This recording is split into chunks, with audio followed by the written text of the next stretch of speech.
Big week for you guys. It's hard to just kind of talk about it in one question. So let's start with A&M. What a big win for you guys. Talk about how special of a win that was. Yeah, great night for our program, I think, in the ACU community. Real proud of the guys. Didn't play well on Sunday. Got on the bus on Tuesday morning and drove down to College Station. And, I thought we played really well. We played well in all three phases and gave us a chance to win there at the end. Max gave us a really good start to kind of get out in front. And then, Tanner did what Tanner does at the end.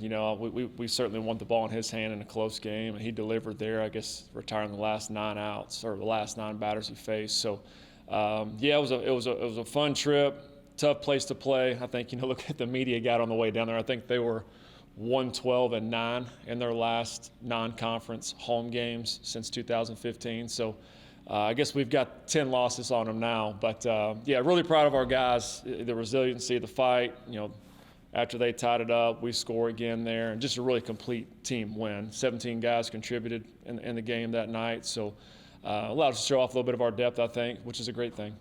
Absolutely. And so then this weekend you clinch a series victory over New Mexico State after the second game.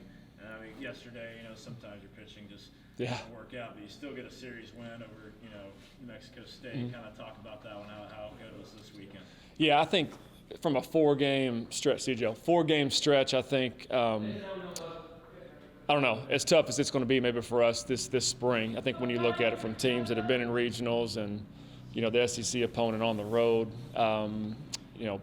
really challenging week for our pitching staff. New Mexico State's known, their offensive prowess is known, throughout the country. They always do a really good job from an offensive standpoint, and obviously A&M.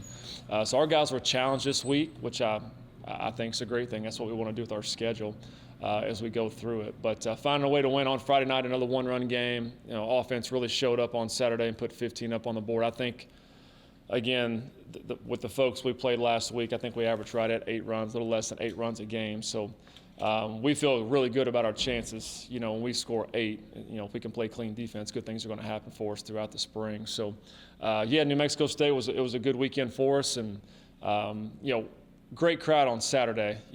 That was a really good college environment, maybe one of the best ones we've had since I've been here. So hopefully that becomes the norm. The more we win, the more exciting we are to watch and play.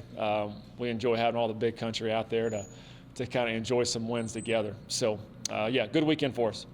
Absolutely. So just kind of, your bats have really seemed to have an answer every time you give up runs in a different inning. And, I mean, so far producing a lot of offense. How impressed have you been with your offense so far this year? Yeah, Craig and those guys that kind of really sit and settle in on the offensive side, I think have done an outstanding job getting our guys prepared. From going in from a game plan standpoint, our approach has been really good. I think, we've controlled the strike zone extremely well against some really good pitching.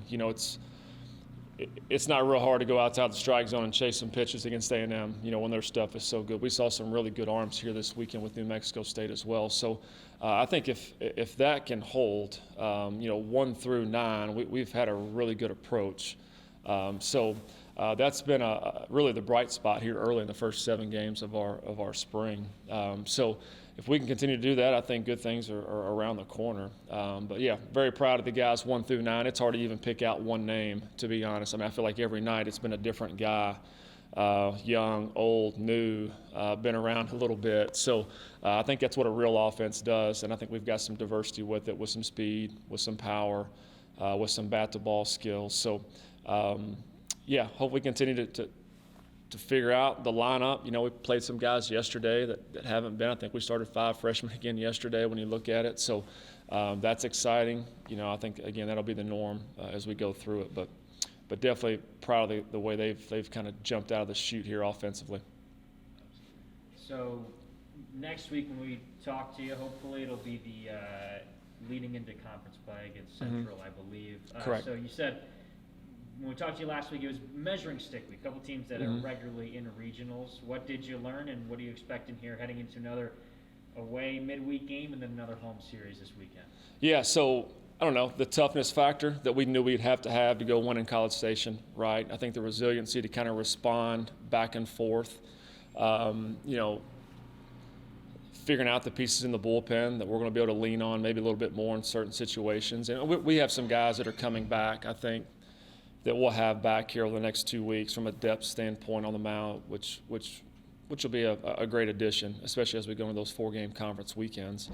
But, I think our guys certainly gained some confidence this week, an understanding of how it's played with so many new players and the road trips and stuff. We'll jump on a bus tomorrow and drive east on I-20 and, play a good UT Arlington team. They're a veteran team. A lot of returning parts last year. They were off to a really good start in 2020.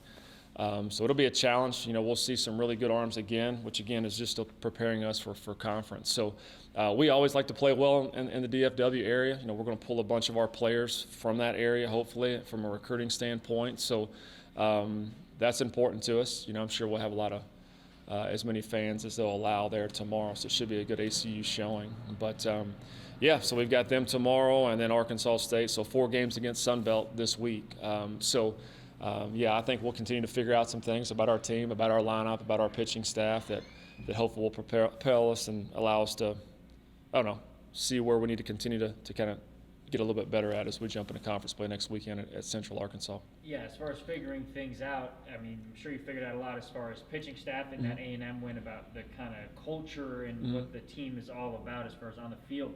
How much are you really seeing the team kind of mold into what you thought they were going to be, and how much are you still looking to learn before things really start to count in Southland play? Yeah, no, I think there's certainly a nucleus there that we feel good about. And then there's some plug and play, I think, with our depth that we can go when you've got a tough matchup versus a left-hander or right-hander. So I think there's certainly a core group that we're going to lean on quite a bit here, throughout the spring. But I think there's also a group that'll be able to slide in there and help us win some ball games. Like, think about Tommy Cruz's pinch hit, 2 RBI single there, I think, with 2 outs against A&M, first at bat of 2021. And, we've got some matchup guys like that. And he stepped in and had a really good weekend for us again. So I think we'll figure it out. I don't know. I think it's always 10 to 15 games before you really have a good feel for what the identity of the team is and how they play, what level they need to be at. Is it a 10 out of 10 to play their best, or a 6 and even keel type group? So we'll still sort through all that, I think, over the next, honestly, probably a couple weekends into conference. But the sooner we can figure that out, obviously, the better it is going to be for everybody.